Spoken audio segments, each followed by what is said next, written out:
박근혜 대통령의 트레이너죠. 윤전추 청와대 행정관이 어제 헌재에 증인으로 나와 3시간 동안 박 대통령을 변호했습니다.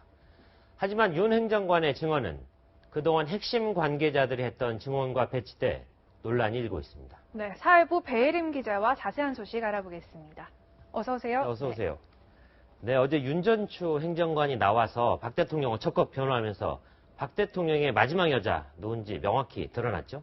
네, 그렇습니다. 네. 원래 이른바 박근혜의 여자로 불렸던 인물은 조윤선 문화체육관광부 장관이었습니다. 네. 조 장관은 2012년 박근혜 당시 대선 후보의 수행 대변인을 거쳐서 박근혜 정부의 첫 여성부 장관, 그리고 청와대 정무수석을 거쳤고 본인이 굉장히 오르고 싶었던 자리죠. 문체부 장관에까지 올랐는데요. 하지만 좌파 성향 인사들을 솎아내려고 만든 것으로 알려진 이른바 문학의 블랙리스트 작성에 개입한 혐의로 특검 수사선상에 올라 있습니다. 사정이 이렇게 되면서 새로 떠오른 여성이 보좌진 중에 한 명, 바로 윤전추 행정관입니다. 박 대통령의 곁에 마지막까지 유일하게 남아서 대통령의 입이 돼주고 있는 겁니다. 네, 윤 행정관은 이렇게 눈물겹게 열심히 박 대통령을 변호했는데요. 그동안 청와대 근무자들이나 아니면 최순실 씨 측근이 내놨던 답변과는 좀 배치되는 부분이 있지 않나요? 그렇죠. 네, 박 대통령의 의상 비용을 누가 냈느냐를 두고 윤전추 행정관은 최순실 씨의 최측근이죠. 고영태 씨의 증언과는 다른 진술을 내놨는데요. 고영태 씨가 기억하는 의상 비용 출처 먼저 들어보시겠습니다. 저는 이제 최순실 씨에게 돈을 받았기 때문에요. 그렇죠. 네. 그러니까 최순실 씨가 자기 개인 비용으로 돈을 주는 것 같습니까? 아니면은 청와대로부터 누군가가 대신 이걸 지불하는 것 같습니까?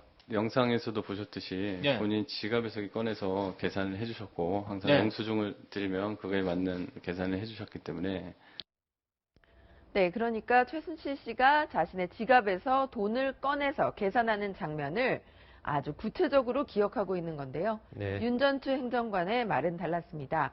자신이 박 대통령의 의상 비용을 직접 냈는데 박 대통령에게서 의상 비용을 현금으로 받았고 노란 서류 봉투를 의상실에 전달했다. 이렇게 구체적으로 증언을 한 겁니다.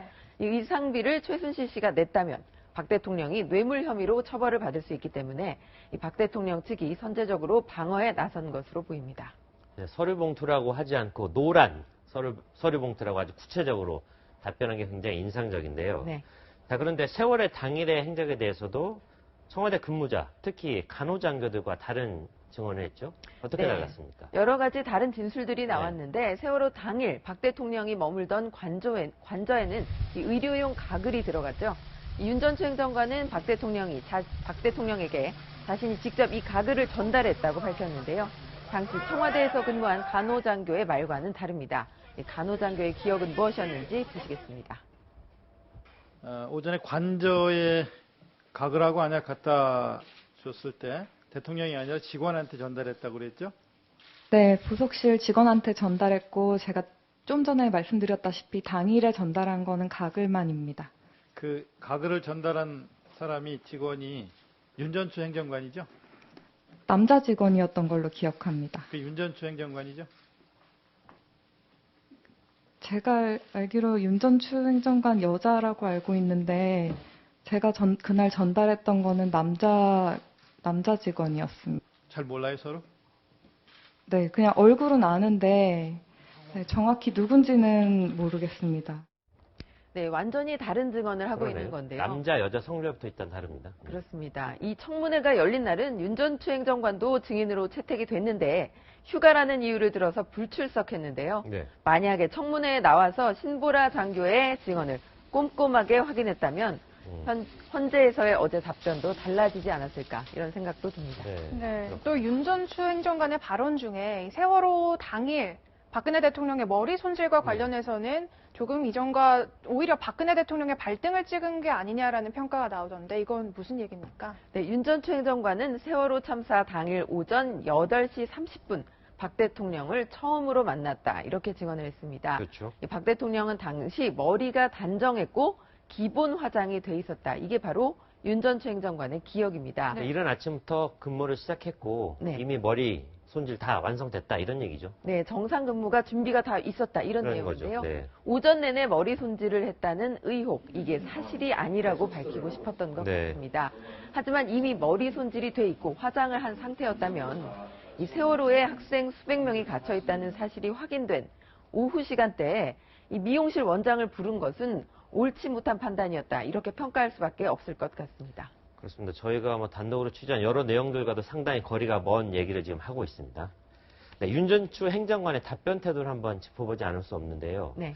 그러니까 3시간 동안의 증인신문 동안 입버릇처럼 계속 되뇌었던 그런 얘기가 있었죠. 소개해 주십시오. 네, 윤 행정관은 박 대통령에게 유리한 답변은 적극적으로 한 반면에 네. 불리한 답변이 나올 것 같은 국면이 시작되면 기억이 나지 않는다, 이렇게 답변했는데요.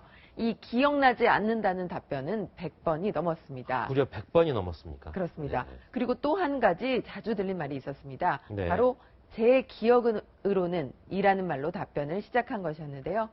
사실이 아닐 수도 있지만 나는 그렇게 기억한다, 이런 의미로 해석될 수 있는 대목입니다. 네. 그러니까 위증 논란을 피하기 위한 전략이라는 분석도 나옵니다. 그러니까 그 경우에 처벌을 회피할 수 있는 겁니까? 위증이었다 하더라도 그렇게 얘기하면?